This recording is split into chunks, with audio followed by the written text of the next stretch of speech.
Hello everyone, welcome to Venus English. I brought the exactly same article that we covered last time. Today, I just want to focus on reading this article out loudly. The title is Kawasaki is building a robot you ride like a horse. The Korea robot is a concept. It doesn't exist yet, but how feasible is it? Let's discuss it.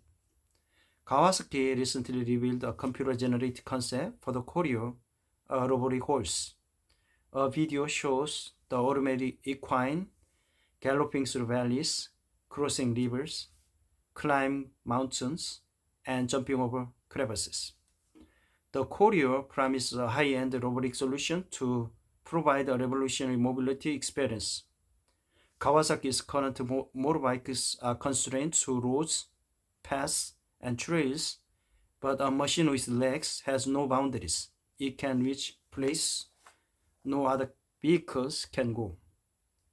But how feasible is it for the Koryo to achieve such a level of agility and balance while safely carrying a human through natural environments? Let's discuss what would be needed to achieve this. A robot is a complex machine with two main components, a body and an information processing unit.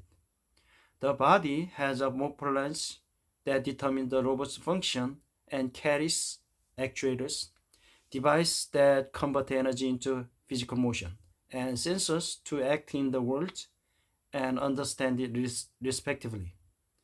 The information processing unit is usually a computer which implements algorithms to process data from the sensors, build representations of the world, and determine what actions to execute, subject to a specific task of interest.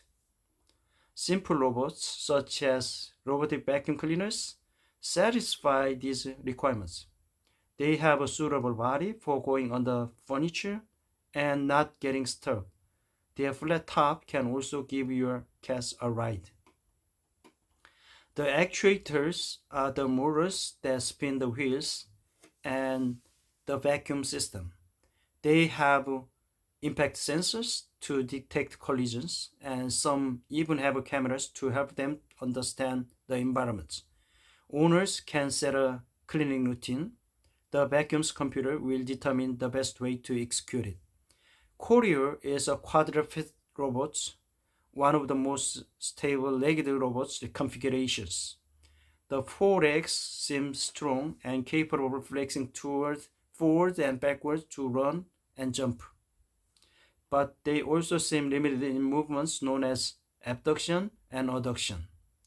If I push you on your right side, you will open your left leg. This is the abduction motion, helping you keep balance. Adduction is the opposite motion, a movement toward the midline of the body. Perhaps this is just a limitation of the concept design, but either way, the Koryo needs this articulation to ensure a safe and smooth ride. Next come actuators. Legged robots, in comparison to wheeled vehicles, need to continuously balance and support their own weight. They also provide a level of suspension to cushion the rider. They need to be strong enough to push the robot's body forward. On top of that, the Koryo will also carry a person. While this is currently possible, such as with the battery robots or unitary wheeled robots, the Koryo also aims to gallop and jump over gaps. This would require even more dynamic and stronger actuators than the previous examples.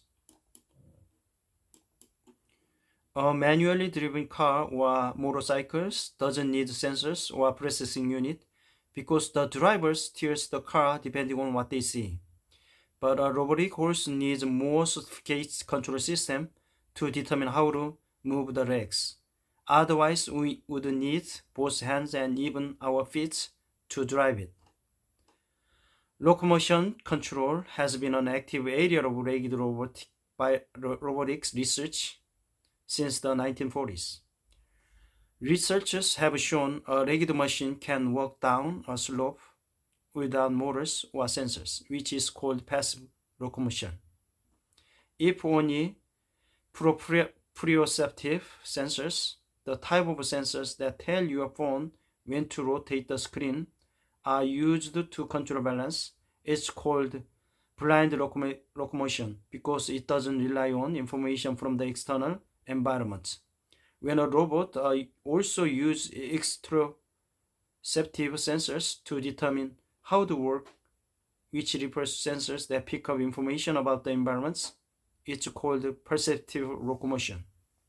This is what Koryo shows.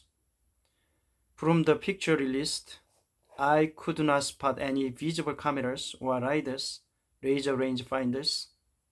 They could be hidden, but it would be assuring to know the Koryo has a way to see what's in front of it while working.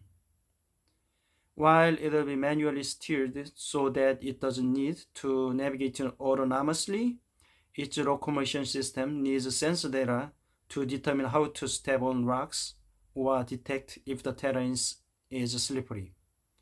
Its sensors should be reliable under different environment conditions. This is already a huge challenge for autonomous cars.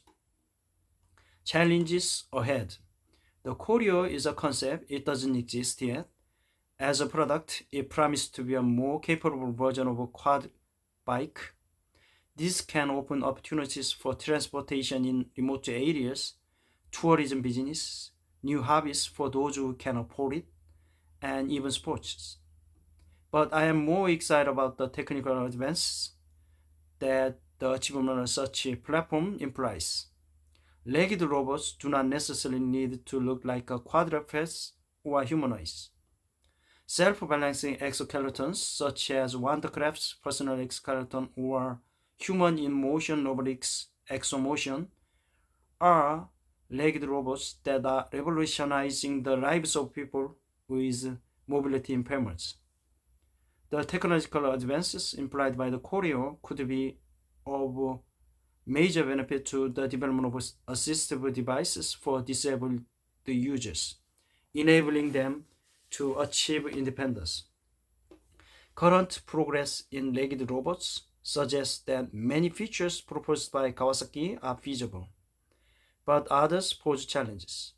Koryo will need the endurance to work in the wild, run effective locomotion algorithm, and implement the safety standards required for a vehicle.